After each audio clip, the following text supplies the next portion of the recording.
Hello everyone and a very warm and pleasant good morning to you all.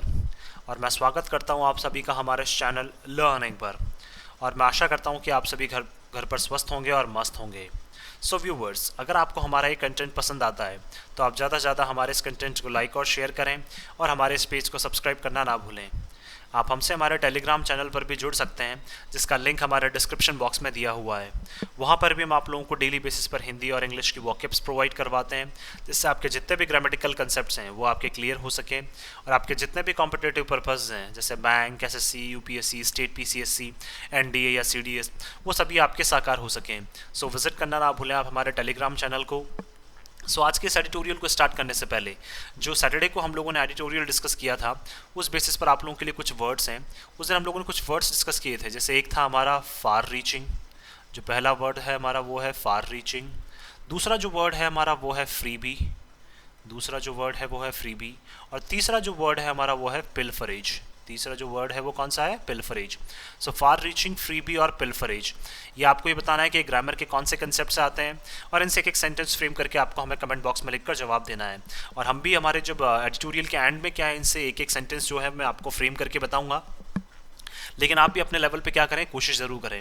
और आप अपने suggestions भी हमें कमेंट बॉक्स में लिखकर बता सकते हैं। चलिए स्टार्ट करते हैं आज का हमारा ये एडिटोरियल। देखिए यहाँ लिखा हुआ है era of war is over.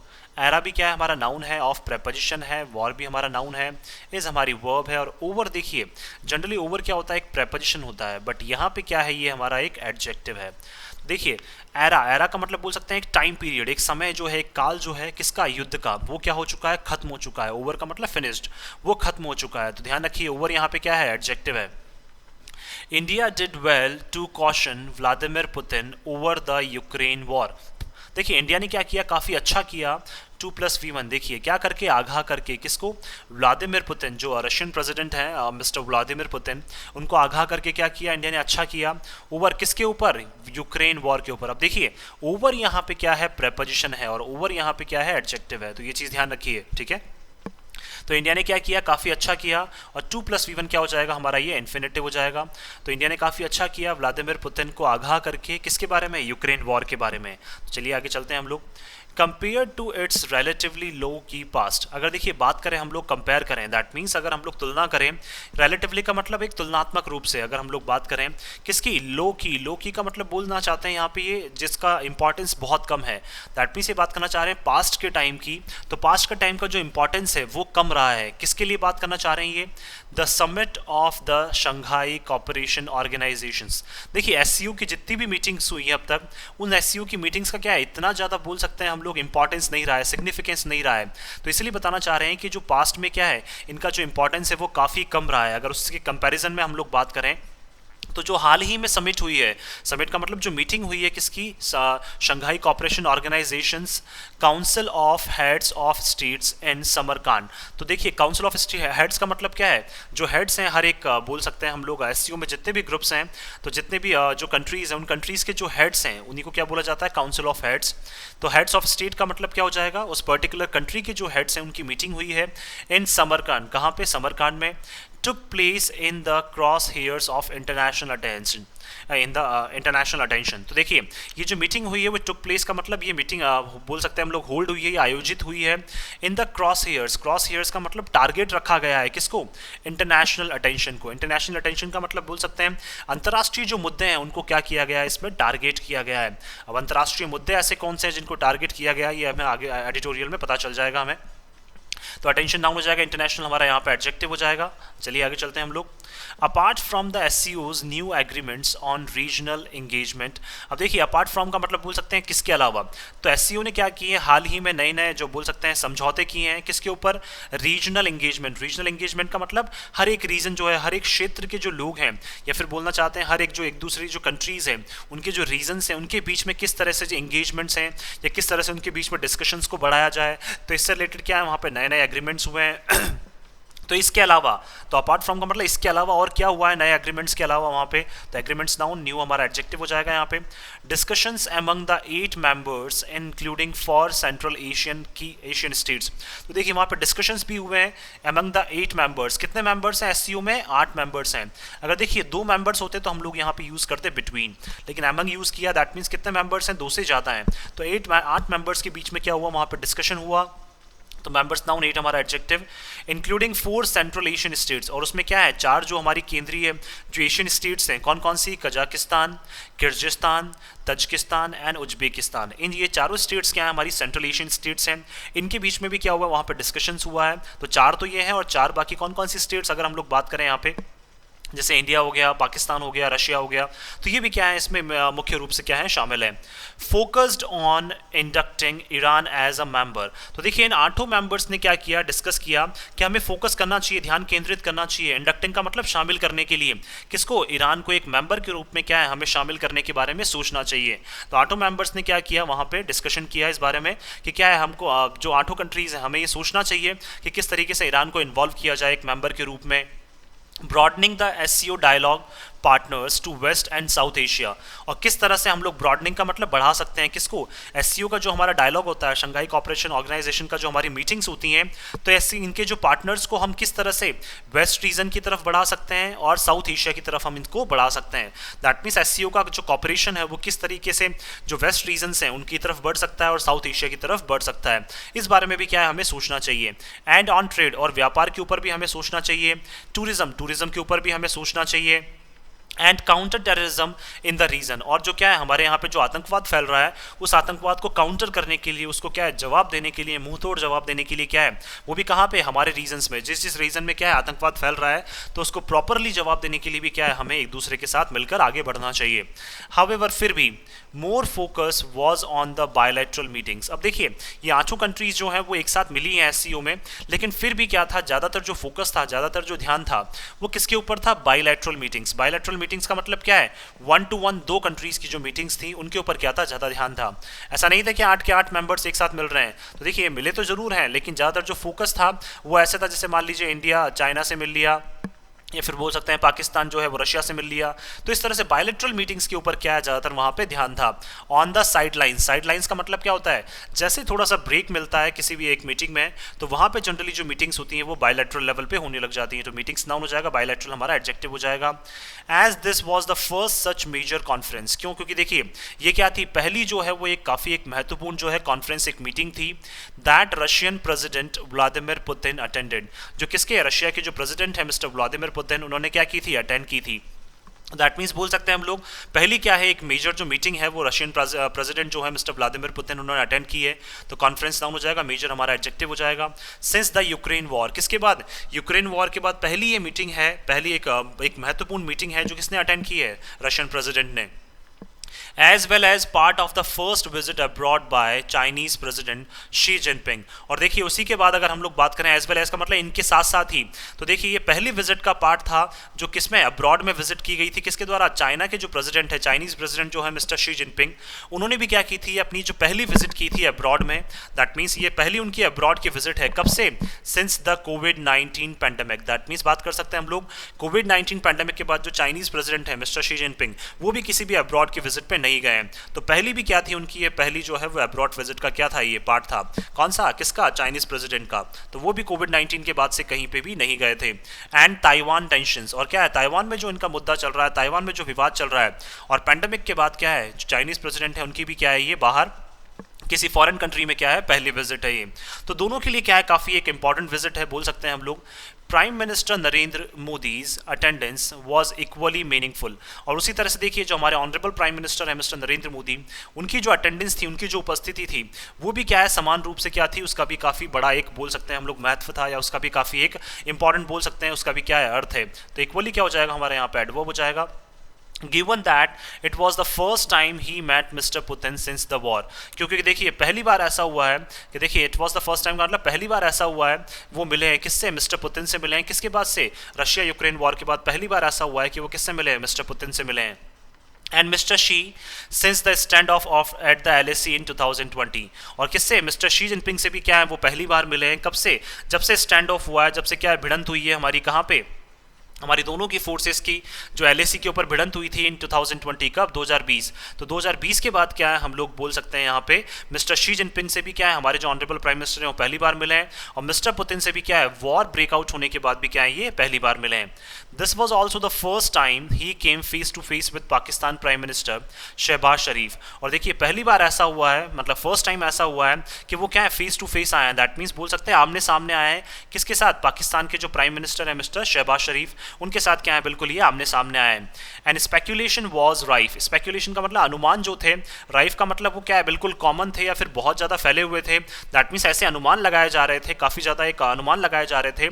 तो स्पेक्यूलेशन का मतलब अनुमान और राइफ का मतलब कॉमनली। दैट मीन्स किसी चीज़ का ज़्यादातर होना, ऐसा सोचते हैं जैसा जनरली लोग। तो अनुमान क्या थे? बहुत ज़्यादा लगाए जा रहे थे that he would hold meetings with India's adversaries. और देखिए मिस्टर शहबाज शरीफ जो है पाकिस्तान के प्राइम मिनिस्टर, उनके बारे में अनुमान लगाए जा रहे थे कि वो क्या करेंगे? मीटिंग्स करेंगे। किसके साथ? इंडिया के जितने भी एडवर्सरीज हैं, जितना भी इंडिया के जितने भी बोल सकते हैं पोजिशंस जो हैं जो इंडिया को अपोज करने में लगे हुए हैं, जैसे चाइना हो सकता है, रशिया हो सकता है किसी भी लेवल पे, तो इंडिया के एडवर्सरीज के साथ क्या है वो मीटिंग कर सकते हैं, ऐसा अनुमान लगाए जा रहे थे। कौन? किसके बारे में? मिस्टर शहबाज शरीफ के बारे में। While the meetings with Mr. Sharif or Mr. Shi did not materialize, लेकिन जो मीटिंग थी किसके साथ? इंडिया की।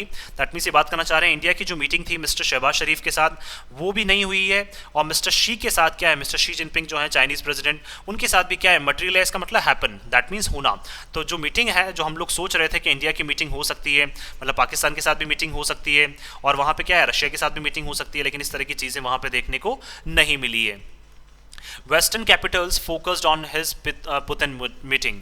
अब देखिए जो वेस्टर्न कैपिटल्स जितने भी हैं उन्होंने ध्यान किस पे केंद्रित रखा है? पुतिन की मीटिंग के ऊपर। दैट मीन्स बोल सकते हैं on his Putin meeting. That means बोल सकते हैं हम लोग यहाँ पे जो इंडिया की जो मीटिंग है किसके साथ? मिस्टर व्लादिमीर पुतिन के साथ, उन्हीं के ऊपर क्या था सबका ध्यान था। वहाँ पे बाकी कंट्रीज़ के साथ आप मीट करते हैं या नहीं करते हैं वो ध्यान क्या है किसी का भी नहीं था, लेकिन ये देखना चाह रहे थे कि मिस्टर पुतिन के साथ क्या है आप किस तरह की मीटिंग करते हैं, इसके ऊपर क्या था पूरा बोल सकते हैं हम लोग वेस्टर्न कैपिटल्स जो हैं या वेस्टर्न नेशंस जो है उनकी क्या है नज़र थी कि इंडिया किस तरीके से क्या करता है रशिया से वहाँ पे बात करता है। Mister Modi's opening comment to mister Putin. देखिए मिस्टर मोदी ने क्या दिया अपना जो ओपनिंग कमेंट है, ओपनिंग कमेंट का मतलब जो शुरुआत में उन्होंने अपने वर्ड्स कहे किसको? मिस्टर पुतिन को। That the era of war has ended, कि क्या कहा उन्होंने? जो युद्ध का एक बोल सकते हैं जो कालखंड था या समय है वो क्या है खत्म हो चुका है। Has been read as an admonition of Russia's war in Ukraine. और इसको देखिए इसको पढ़ा जा रहा था किसके रूप में? एडमोनिशन। एडमोनिशन का मतलब क्या है? एक वार्निंग साइन बोल सकते हैं, एक आगाह करने वाले साइन के रूप में। किसको? जो रशिया ने वॉर छेड़ रखा है कहाँ पे? यूक्रेन में।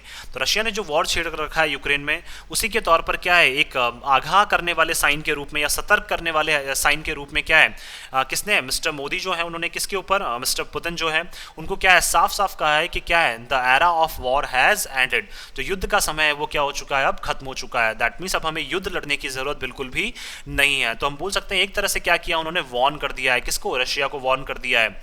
हाउएवर फिर भी it would be wrong to read, लेकिन फिर भी ये क्या ये गलत होगा ये पढ़ना कि mister Modi's engagement with mister Putin as kind of public shaming. लेकिन देखिए फिर भी इस तरह की चीज़ों को पढ़ना गलत होगा कि मिस्टर मोदी ने जो एंगेजमेंट किया, डिस्कशन किया किसके साथ? मिस्टर पुतिन के साथ, वो क्या थी? एक तरह की पब्लिक शेमिंग थी। पब्लिक शेमिंग का मतलब क्या है? दैट मीन्स पब्लिकली क्या करना? किसी को डिसऑनर करना, पब्लिकली डिसरिस्पेक्ट करना। तो देखिए पब्लिकली उनका पर्पस जो है वो रशिया को डिसरिस्पेक्ट करना नहीं है। दैट मीन्स देखिए उन्होंने साफ तौर पर कहा है कि era of war has ended. तो इसका मतलब ये नहीं है कि पब्लिकली वो रशिया को क्या कर रहे हैं शेम करने की या रशिया को डिसरिस्पेक्ट करने की कोशिश कर रहे हैं। नहीं नहीं ऐसा बिल्कुल नहीं है। तो क्या इसको इस तरह से पढ़ना क्या है बिल्कुल गलत हो जाएगा। उन्होंने क्या एक फ्रेंड होने के नाते क्या इस तरह की चीज़ें जो है वो वहाँ पे कही है। तो मिस्टर मोदी का जो एंगेजमेंट है वो क्या है एक पब्लिक शेमिंग की तरह नहीं लेना चाहिए, बट रेदर एन एक्सप्रेशन। लेकिन क्या है ये इसके बजाय एक एक्सप्रेशन है, एक बोल सकते हैं बोलने का तरीका है of the concern over the war. किसके ऊपर? जो चिंताएं हैं किसके ऊपर? वॉर के ऊपर। दैट मीन्स युद्ध के ऊपर जो चिंताएं हमारी चल रही हैं उसके ऊपर क्या है जो है मिस्टर मोदी उन्होंने इस तरह के अपने स्टेटमेंट दिए हैं। Something that mister Putin said he understands. और जैसे ही मिस्टर मोदी ने कहा तो मिस्टर पुतिन जो है उन्होंने कैसे रिएक्ट किया? He understands. दैट मीन्स मैं भी समझता हूं कि बिल्कुल ये जो वॉर है वो क्या है किसी के भी फेवर में नहीं है। अ डे बिफोर, एक दिन पहले भी, mister Putin had also said to mister Xi that he understood China's concerns. देखिए एक दिन पहले भी क्या है, मिस्टर पुतिन ने क्या कहा था, किसको, मिस्टर शी जिनपिंग को, दैट मीन्स चाइनीज प्रेसिडेंट को कहा था कि वो क्या है, समझते हैं किसके, चाइना के जो कंसर्न्स हैं, चाइना की जो चिंता है उनको भी क्या है वो भली भांति समझते हैं। दैट मीन्स चाइना के कंसर्न्स के ऊपर भी उन्होंने यही कहा। और जब इंडियन प्राइम मिनिस्टर ने उनके ऊपर कमेंट किया the era of war has ended, तो उसके ऊपर भी उन्होंने यही कहा कि मैं समझता हूँ कि बिल्कुल जो सिचुएशन है आप लोगों के लिए वो क्या है, बिल्कुल एक कंसर्न योग्य है, दैट मीन्स चिंता करने योग्य है, indicating Russia's realization of the need to effect a ceasefire and dialogue। और देखिए उन्होंने दर्शाया, किसने, मिस्टर शी जिनपिंग ने भी कहा यही चीज़ और मिस्टर मोदी ने भी कहा, और वो इंडिकेट कर रहे थे, दर्शा रहे थे कि रशिया को क्या है, फील करना चाहिए, रियलाइज करना चाहिए अब कि उनको क्या है आवश्यकता है, क्या करने की, इफेक्ट का मतलब प्रभाव से, तुरंत प्रभाव से लाने की, क्या, सीज फायर, दैट मीन्स युद्ध को विराम देने की उनको क्या है तुरंत प्रभाव से आवश्यकता है, एंड डायलॉग, और क्या है बातचीत के लेवल पे आने की क्या है उनको अब आवश्यकता है, किसको, रशिया को। ऐसा दोनों जो चाइनीज प्रेसिडेंट है और मिस्टर मोदी जो है उन्होंने क्या इस तरह की चीज़ें जो है वो किसको कही है, रशिया को कही है। India now comes into prominence as chair of SCO। अब देखिए इंडिया जो है वो क्या है, एक प्रोमिनेंस का मतलब एक प्रमुखता से क्या है, इंडिया अब आगे आ चुका है, किसमें, SCO में। दैट मीन्स बोल सकते हैं SCO को जो लीड करने में क्या है, इंडिया अब काफ़ी बढ़ चढ़ कर क्या है आगे आ चुका है, दैट मीन्स लीड कर रहा है SCO को, जनरली हम लोग बोल सकते हैं। And is making preparations for next years SCO summit. और क्या कर रहा है इंडिया, तैयारियां कर रहा है जो नेक्स्ट ईयर की जो SCO समिट होनी है ahead of the G20 summit in new Delhi. That means बोल सकते हैं G20 समिट से पहले क्या है, SCO की जो समिट होनी है वो कहाँ पे होनी है, न्यू दिल्ली में होनी है। तो उसके लिए क्या कर रहा है इंडिया अब जो है वो तैयारी कर रहा है, दैट मीन्स अगली जो मीटिंग होगी SCO की वो इंडिया में ही होगी। तो देखिए तो इंडिया क्या है अपना जो एक प्रमुखता से क्या है अपना जो स्थान है उसको क्या कर लिया है, इंडिया ने प्रबल कर लिया, उसको मजबूत कर लिया है। और इंडिया अब क्या है नेक्स्ट ईयर की जो SCO समिट होगी उसके लिए क्या कर रहा है, इंडिया तैयारी कर रहा है। India needs to ensure that participation of all SCO members including China and Pakistan। अब देखिए इंडिया को क्या आवश्यकता है, इंश्योर का मतलब सुनिश्चित करने की, तो 2+1 इन्फिनेटिव हो जाएगा। तो इंडिया को सुनिश्चित करने की आवश्यकता है कि जो पार्टिसिपेशन है किसका, सभी SCO के जो मेंबर्स हैं, 8 जो SCO के मेंबर्स हैं वो सभी इसमें क्या करें, पार्टिसिपेट करें, इंक्लूडिंग चाइना एंड पाकिस्तान। कौन से, चाइना और पाकिस्तान के जो लीडर्स हैं वो भी क्या है SCO में आए, इंडिया को ये क्या है सुनिश्चित करना पड़ेगा। डिस्पाइट द टेंशंस, देखिए आपके बीच में कितनी भी टेंशंस क्यों ना चल रही हो, लेकिन आपकी जिम्मेदारी ये है कि आप क्या है जितने भी जो मेंबर्स हैं उनको क्या करें, आप इनवाइट करें। Which will entail some diplomatic elbow grease. देखिए जो क्या करेगा, इंक्लूड करेगा, विच क्या हमारे यहाँ प्रोनाउन है, इंटेल का मतलब क्या करेगा, जो इंक्लूड करेगा, डिप्लोमेटिक का बोल सकते हैं हम लोग यहाँ पे कूटनीतिक लेवल पे क्या है, एल्बो ग्रीज का मतलब क्या है, एक बोल सकते हैं hard physical work, that means आपको काफ़ी कठोर मेहनत करनी पड़ेगी डिप्लोमेटिक लेवल पे, कूटनीतिक लेवल पे आपको काफ़ी कठोर मेहनत करनी पड़ेगी। किसको करनी पड़ेगी, by external affairs minister S Jaishankar in the next few months. That means बोल सकते हैं हम लोग आने वाले कुछ महीने में जो हमारे कुछ महीनों में आने वाले जो हमारे एक्सटर्नल दैट मीन्स आने वाले कुछ महीनों में जो हमारे एक्सटर्नल अफेयर्स मिनिस्टर हैं मिस्टर S जयशंकर, उनको क्या करना पड़ेगा, मतलब बोल सकते हैं डिप्लोमेटिक लेवल पे, कूटनीतिक लेवल पे उनको क्या है काफ़ी ज़्यादा हार्डवर्क करना पड़ेगा। और उनको क्या है सभी SCO के जो मेंबर्स हैं स्पेशली चाइना और पाकिस्तान को भी क्या है इन्वाइट करने के लिए उनको बहुत ज़्यादा मेहनत करनी पड़ेगी। Beginning this week at the United Nation General Assembly. तो देखिए बात करें अगर हम लोग यहाँ पे, और जब कब स्टार्ट हो रही है, इसी वीक में क्या हो रही है, यूनाइटेड नेशन जनरल असेंबली जो है दैट मीन्स बोल सकते हैं हम लोग यहाँ पे UNGA जो है उसकी क्या है एक मीटिंग स्टार्ट हो रही है, इसकी वहाँ पे क्या है बोल सकते हैं हम लोग वहाँ पे उसकी एक मीटिंग स्टार्ट हो रही है। तो वहाँ पे भी क्या है मिस्टर S जयशंकर जो है हमारे एक्सटर्नल अफेयर्स मिनिस्टर वो वहाँ पे क्या है प्रेजेंट रहेंगे। तो वहीं से क्या करनी पड़ेगी इनको, अब जो अपनी तैयारियाँ हैं वो स्टार्ट करनी पड़ेंगी। तो वीक नाउन हो जाएगा, दिस हमारा एडजेक्टिव हो जाएगा। India's pitch to the SCO for connectivity with Eurasian regions. और देखिए इंडिया ने जो अपनी आवाज़ है वो बुलंद रखी है किसके लिए, SCO के लिए, कि हमें क्या करना चाहिए, कनेक्टिविटी बढ़ानी चाहिए, दैट मीन्स हमें जुड़ना चाहिए किसके साथ, यूरेशियन रीजन्स के साथ। यूरेशियन का मतलब यूरोप और एशियन रीजन के साथ। तो यूरोप और एशिया के जितने भी रीजन्स हैं उनके साथ क्या हमें जुड़ना चाहिए। लेकिन ये सारी चीज़ें जो हैं hinges on its development of Chabahar port. लेकिन ये सारी चीज़ें लटकी हुई हैं किसके ऊपर, दैट मीन्स डिपेंड करती हैं किसके ऊपर, जो हमारा विकास है किसके ऊपर, चाबाहर पोर्ट के ऊपर, through Iran and traversing US sanctions. किसको, दैट मीन्स ईरान के थ्रू क्या है चाबाहर पोर्ट जो है उसके थ्रू जो हमारा विकास होता है उस पर क्या है ये सारी चीज़ें डिपेंड करती हैं। दैट मीन्स यूरेशियन रीजन में अगर हमें कनेक्ट करना है तो क्या है हमें ईरान के जो चाबाहर पोर्ट है उसको क्या करना पड़ेगा, उसको विकसित करना पड़ेगा, तभी हम क्या है यूरेशियन रीजन तक पहुँच सकते हैं। तो ईरान के थ्रू क्या करना पड़ेगा, हमें आगे बढ़ना पड़ेगा। एंड ट्रेवर्सिंग का मतलब क्या है, हमें जो यूएस के जो सैंक्शंस हैं उनको क्या करना है, हमें फेस करना पड़ेगा। तो ट्रेवर्स का मतलब बोल सकते हैं एक तरह से हमें क्या है, उनके यूएस के जो सैंक्शंस हैं उनको फेस करना पड़ेगा। While still competing with the China Pakistan backed transit routes through Gwadar, और क्या है फिर भी हम लोग क्या कर रहे हैं, अभी भी compete कर रहे हैं हम लोग, अभी भी चैलेंज कर रहे हैं किसको, जो चाइना और पाकिस्तान के द्वारा क्या है, बैक्ड का मतलब चाइना और पाकिस्तान जिसको बैक कर रहे हैं, तो चाइना और पाकिस्तान के द्वारा जो ट्रांजिट रूट्स हैं, ट्रांजिट का मतलब जो ट्रांसपोर्ट वाले जो रूट्स हैं, कहाँ से जा रहे हैं, ग्वादर, जो पाकिस्तान का जो पोर्ट है ग्वादर, वहां से होके क्या कर रहे हैं, चाइना और पाकिस्तान के कुछ कॉरिडोर्स जो है वो वहां से निकल रहे हैं। तो वो परेशानियां तो हम लोग फेस कर ही रहे हैं, लेकिन हमारा मेन फोकस जो है वो क्या है, ईरान से होते हुए ईरान के चाबहार पोर्ट को डेवलप करना और क्या है, यूरेशियन रीजन तक आगे बढ़ना है। तो इंडिया ने क्या है, बिल्कुल सही तौर पर क्या है, जो यूरेशियन रीजन तक आगे बढ़ने की बात जो है वो आगे इंडिया ने बताई है। ऑन टेररिज्म, अगर टेररिज्म पे बात करें, आतंकवाद पे अगर हम लोग बात करें, India will have to ensure, तो इंडिया को क्या है, सुनिश्चित करना पड़ेगा, the SCO walks the talk on building a new consolidated list of terrorist groups. कि देखिए, तो इंडिया को क्या है, सुनिश्चित करना पड़ेगा, 2+1 इन्फिनेटिव आ गया, कि एससीओ जो है वो क्या करे, वॉक्स द टॉक का मतलब बोल सकते हैं हम लोग यहाँ पे खुद आगे से बात करें किसके ऊपर, on building a new consolidated का मतलब एक मजबूत, एक क्या बनाए, एक लिस्ट बनाए, एक मजबूत क्या हो, हमारे पास एक सारणी हो, एक लिस्ट हो ऑफ टेररिस्ट ग्रुप्स, किसकी, जो आतंकवादी ग्रुप्स जितने भी आतंकवादी संगठन जितने भी हैं उनकी क्या हो, हमारे पास एक मजबूत लिस्ट हो। मजबूत लिस्ट का मतलब क्या है, ऐसे लिस्ट हो जिसमें क्या है, जितने भी आतंकवादी हैं वर्ल्ड वाइड वो सब क्या हो जाए, कवर अप हो जाए। तो लिस्ट डाउन कंसोलिडेटेड हमारा एडजेक्टिव हो जाएगा यहाँ पे। An area where it is frequently thoughted by China, और एक वो क्षेत्र है ये, दैट मीन्स ये बात करना चाह रहे हैं कंसोलिडेटेड लिस्ट की, तो ये लिस्ट वाला वो क्षेत्र है जहां पे क्या है, इट इज फ्रीक्वेंटली का मतलब बार बार इसको क्या किया गया है, रोका गया है, किसके द्वारा, चाइना के द्वारा। तो जब भी इंडिया क्या करता है, कोई इस तरह की लिस्ट तैयार करने की कोशिश करता है, चाइना क्या है, बीच में टांग अड़ा देता है। ये चाइना क्या कर देता है, बार बार जो है वो पाकिस्तान को प्रोटेक्ट करने के लिए आगे आ जाता है। तो बोल सकते हैं थॉट एडवर्ब हो जाएगा हमारा, फ्रीक्वेंटली हमारा यहाँ पे एडवर्ब हो जाएगा। मीनवाइल, फिर भी New Delhi will also have to balance its ties, लेकिन फिर भी क्या है, इतने सारे डिफरेंसेस होने के बावजूद भी क्या है, न्यू दिल्ली को जो अपने टाइज हैं, जो अपने बोल सकते हैं संबंध है, उनको क्या करना पड़ेगा, बैलेंस, उनको उनका संतुलन जो है वो न्यू दिल्ली को बनाए रखना पड़ेगा। दैट मीन्स इंडिया को अपना जो संतुलन है, सभी बोल सकते हैं जितने भी कंट्रीज हैं एससीओ में, उन सब के साथ क्या अपना जो बैलेंस है वो बिठा के रखना पड़ेगा। तो 2+V1 infinitive, ties noun, it's हमारा एडजेक्टिव हो जाएगा। Keeping western partners in the quad, और हमें क्या है, ध्यान में रखना पड़ेगा जो हमारे वेस्टर्न पार्टनर्स हैं, कौन से, जो क्वाड में हमारे वेस्टर्न पार्टनर्स हैं, क्वाड में कौन कौन से हैं, ऑस्ट्रेलिया, जापान, इंडिया और यूएस जो हैं, इन चारों मेंबर्स को भी क्या है, हमें ध्यान में रखना पड़ेगा। एंड अदर ग्रुपिंग्स रीअश्योर्ड, और हमारे जो और भी जो ग्रुप्स हैं जिनमें इंडिया इन्वॉल्व है, तो हमें क्या है, इन सबको सुनिश्चित रखना पड़ेगा, इन सबको भी हमें क्या है, सेटिस्फाइड रखना पड़ेगा। ऐसा नहीं कि हम क्वाड को ध्यान में रखें और बाकी ग्रुप्स को ध्यान में रखें और एससीओ को ध्यान में न रखें, तो हमें सभी को क्या इक्वली जो है वो लेकर चलना पड़ेगा। especially as the polarization between the United States EU coalition and a Russia China led combine continues to grow, क्योंकि देखिए polarization जो है, डिवीजन जो है, बंटवारा हो चुका है किसके बीच बीच में, अगर बात करें हम लोग यूनाइटेड स्टेट्स और European union, that means United states और यूरोपियन यूनियन क्या है, एक हो चुके हैं। तो यूरोपियन यूनियन के जितने भी कोएलिशन का मतलब जितनी भी जो गवर्नमेंट्स हैं वो यूनाइटेड स्टेट्स के साथ आ गई हैं, और उसी तरह से रशिया और चाइना जो है, और क्या है, ये बिल्कुल किसके अगेंस्ट में खड़े हो गए हैं, रशिया और चाइना के द्वारा, जो इन दोनों के द्वारा कंबाइन का मतलब रशिया और चाइना भी क्या एक दूसरे से जुड़ गए हैं। तो ये सारी चीज़ें जो हैं, डिफरेंसेस जो हैं इनके बीच में, डिवीजन जो है वो लगातार क्या कर रहे हैं, अब ग्रो कर रहे हैं। दैट मीन्स जो भेद है या फिर बोल सकते हैं इनके बीच में जो अंतर है वो लगातार बढ़ते जा रहे हैं। किसके बीच में, रशिया चाइना एक हो चुके हैं और यूनाइटेड स्टेट्स और यूरोपियन यूनियन एक हो चुके हैं। तो इनके बीच में जो है वो आंकड़ा क्या हो चुका है, 36 का हो चुका है।